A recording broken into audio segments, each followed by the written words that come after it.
ব্যবসা কত প্রকার ও কি কি? ভোট দিলে বলে জান্নাতে যাবে না। ব্যবসা যে কত প্রকার ও কি কি?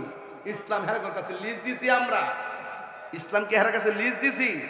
বেড়া 75% মুসলমান সুন্নি মুসলমানরা বাদ দিয়া ইসলামের মুখপাত্র সাজবা, এটার মুনাফিকের স্বরূপ কিন্তু ইতিমধ্যে উন্মোচন হয়ে গেছে। এবার হিসাবটা ব্যালট ইনশাআল্লাহ সুন্নিরা দিয়া দিব। আল্লাহ কবুল করুক, আমিন কোন। আরো জোরে বলেন আমিন। মুনাফিক থেকে সাবধান থাকবে। কি নেতা মুনাফিক থেকে? এটি কিন্তু ভয়ঙ্কর। লুঙ্গি নিচে তাকে চা খাইবো, কফি খাইবো, লুঙ্গি তলে তাকে চা বিস্কিট খাইবো, আবার সুযোগ পেলে আমরা আপনার কামড় মারবো। হাত তুলে বলেন ঠিক কি না বলেন? এই মুনাফিক মডারেট মুনাফিক থেকে সাবধান থাকতে হবে। আর কিন্তু ভয়ঙ্কর। এরা কি কথা জানেন?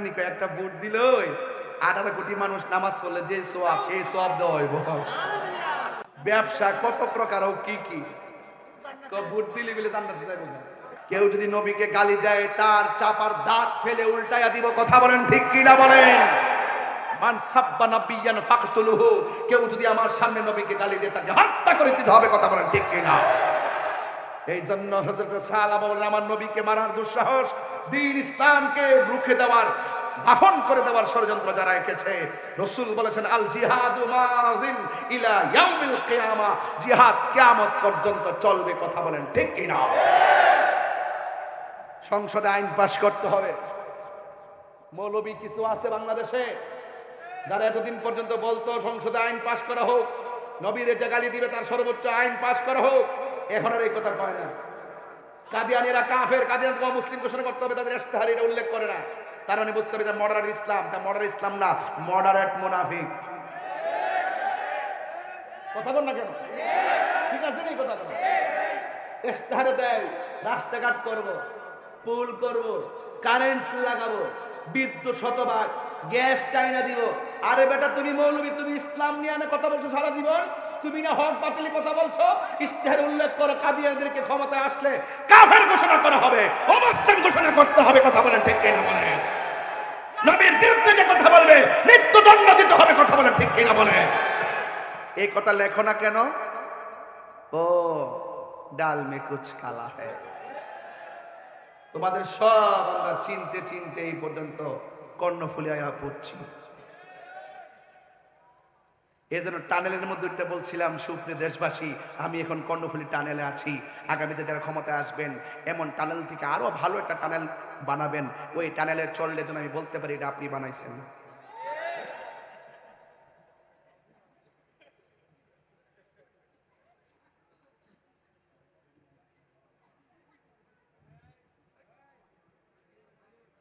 বানাই নিলাম।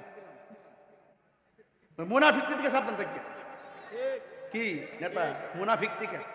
এটি কিন্তু ভয়ঙ্কর। লুঙ্গি নিচে তাকে চা খাইবো, কফি খাইবো, লুঙ্গি তলে তাকে চা বিস্কিট খাইবো, আবার সুযোগ পেলে আমরা আপনার কামড় মারবো। হাত তুলে বলেন ঠিক কি না বলেন? ইসলাম আরে হের জালারা।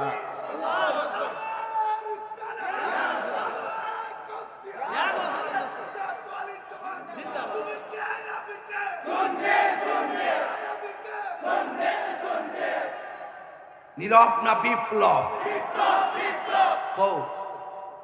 নীরব না বিপ্লব? আবার নীরব না, হ্যাঁ এটা শিক্ষালয়, এটা তাহিরুজের আবিষ্কার। নীরব না বিপ্লব? নীরব না বিপ্লব? বসুন, আপনি বসুন। মারহাবা কর, বয়ো বয়ো। আমার কথা কি আজকে খারাপ লাগতেছে?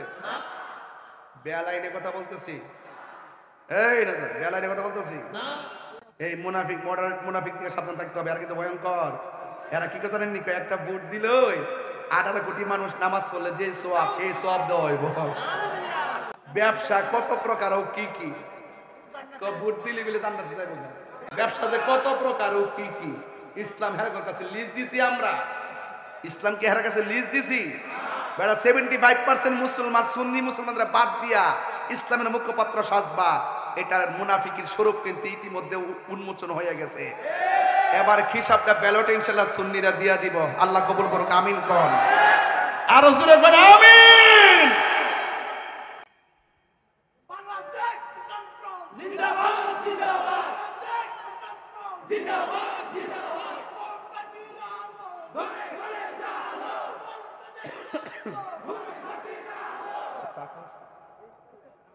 আল্লাহু আকবার জোরে বলেন।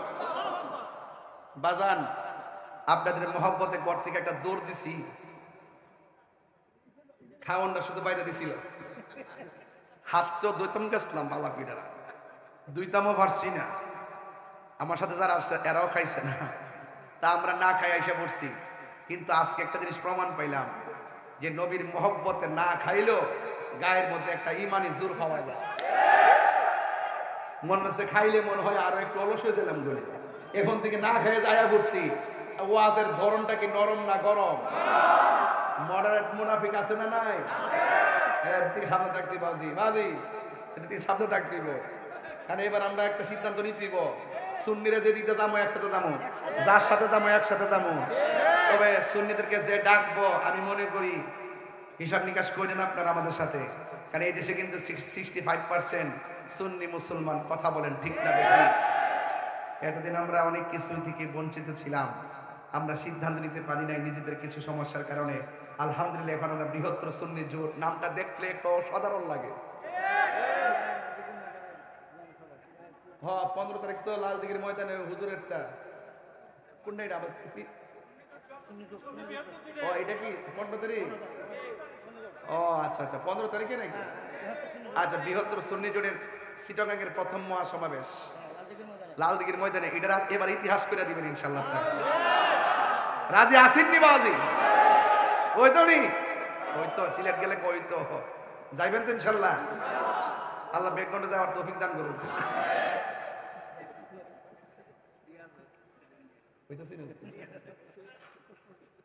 অনরা একটা একটা ভাষা শিখতেছে আর কি। হ্যাঁ অনরা কেন আছেন? আয় ভালো আছি, বুঝিনি? আচ্ছা ঠিক আছে, আল্লাহ বুঝার তৌফিক দান করুক, আমিন কন। জিহাদের জন্য কারা কারা প্রস্তুত হাত তোলেন।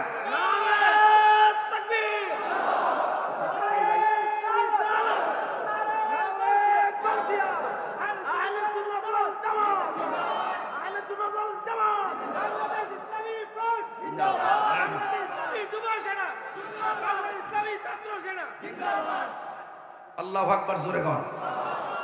জিহাদের ময়দানে চলে গেছে মানে কি? তার মানে বোঝা গেল যে সে বিয়ার পাগল ছিল না, সে আল্লাহর হুকুম পালনের পাগল ছিল, সে কামের পাগল ছিল না, সে সত্যিকার প্রেমের পাগল ছিল। কথা বলে ঠিক কিনা? প্রেমের পাগল হইতে একটা কাম সাগর আর একটা প্রেম সাগর। কাম সাগরে গেলে ইহকালও শেষ পরকালও শেষ, আর প্রেম সাগরে গেলে ইহকালও ধন্য পরকালও ধন্য। ইনশাআল্লাহ কোন কেন? এবার সাহাবী চলে গেছে যুদ্ধের ময়দানে অস্ত্র কিনা। সাহাবারা ভাবতেছে উনি কোথায় গেল। আরেকজন সাহাবী খবর দিল, নবী গো সে তো যুদ্ধের ময়দানে চলে গেছে। আল্লাহর হাবিব দৌড়াইয়া যুদ্ধের ময়দানে গেলেন, যাইয়া দেখলেন অসংখ্য সাহাবীর লাশ পড়ে আছে। রাসূলুল্লাহ সাহাবাকে খুঁজতেছেন, খুঁজতে খুঁজতে খুঁজতে খুঁজতে গিয়ে দেখতেছেন সাহাবার লাশটা পড়ে আছে। সাহাবার চেহারার দিকে তাকিয়ে আল্লাহর হাবিব চোখের পানি ফেলে কান্না করা শুরু করলেন। সাহাবায়ে কেরামের মধ্যে একজন অ্যামাজিং ফাইটার ছিল, তরুণ যোদ্ধা। সে তাকায় দেখতেছে আল্লাহর হাবিব চোখের পানি মোবারক ছেড়ে কান্না করতেছেন। সাহাবার চেহারা দেখে আর মনে মনে যেন বলতেছেন, আমার সাহাবা যে সত্যিকার অর্থে দ্বীনকে কত ভালোবাসতো তার উজ্জ্বল দৃষ্টান্ত রেখে গেল। জোরে কোন সুবহানাল্লাহ। এবার আমার নবী সাহাবার চেহারার দিকে তাকায় কাঁদতেছে। হঠাৎ করে আল্লাহর কাছে একটা নালিশ দেওয়ার জন্য হাত বাড়াইছে। উপরে তাকায় নবী একটা মুচকি হাসি মারছে। জোরে জোরে কন্যা সুবহানাল্লাহ। এখন নবীর চোখের পানি মুছতে পারে নাই, আবার মুচকি হাসি। অন্যান্য কোন সাহাবী প্রশ্ন করতে সুযোগ নাই, নবী গো আপনি একটু আগে সাহাবার চেহারা দেখে কাঁদলেন, আবার আসমানের দিকে তাকায় কেন হাসলেন? এই ব্যাখ্যাটা একটু বলে দেন না। চিৎকার মেরে বলেন না সুবহানাল্লাহ। এর আওয়াজ করে বলুন, আমার নবী দেখার ক্ষমতা আছে না নাই? আরো বড় করে আছে না নাই? এবার আমার নবী ডাক দিয়ে কয়, সাহাবীরা রে, আমি সাহাবাকে এত ভালোবাসছি, সাহাবা আমাকে এত ভালোবাসছে। এত ভালোবাসার মানুষগুলো, এত ভালোবাসাবাসীর এই দুইজন, এত একজন আরেকজনকে এত মায়া করলাম। আমার সাহাবা যে হকের জন্য, আমি নবীর মহব্বতের জন্য জীবনটা দিয়ে দিয়েছে, আমি একটু কান্না করলাম। আল্লাহর কাছে একটু নালিশ করতাম, আল্লাহ তারে তুমি হাসরের মাঠে সুউচ্চ মুকাম দান কইরো। এই কথা বলতে যাইয়া আমি যখন আসমানের দিকে তাকাইলাম, আমি দেখলাম আমার আল্লাহ আমার সাহাবার জন্য 8টা জান্নাতের দরজা খুলে দিছে। আরো বড় করে কোন সুবহানাল্লাহ। এবং হাসি কেন দিছে শূন্য যাও। দরজা খুলে দেওয়ার পরে অনেক হুররা আমার সাহাবাকে নেওয়ার জন্য একটা দৌড় দিছে। দৌড় দিতে যাইয়া এক হুর আরেক হুরে টান্দা ধরছে। গায়ের মধ্যে 70 রঙের জামা, এক একটা জামা ব্যাত করে তাদের সৌন্দর্য দেখা যাবে। 70 রঙের জামা ব্যাত করে হুরের সৌন্দর্য দেখা যাবে। একটা হুর আর একটা হুরকে এমনি জাপায়া ধরতেছে, দইরা যে কাপড় চোপড় টানতেছেনি। আল্লাহ রাসূল দেখতেছেন তারা যে আসতেছে, আসার যে দৌড়, এমন দৌড় দিছে আমার সাহাবাকে নেওয়ার জন্য। এই দৃশ্য দেখা আমার উম্মতের এই সারপ্রাইজিং, রবের পক্ষ থেকে সারপ্রাইজিং সিদ্ধান্ত দেখে আমি আর আনন্দের হাসি থামায় রাখতে পারি নাই, আমার মুখে হাসি এসে গেছে। তাহলে বোঝা গেল হকের জন্য জীবন দিলে দাম আছে না নাই? আরো জোরে বলো, আছে না নাই? আরো জোরে। আল্লাহ আমাদের সকলকে কবুল করুন। শেষ।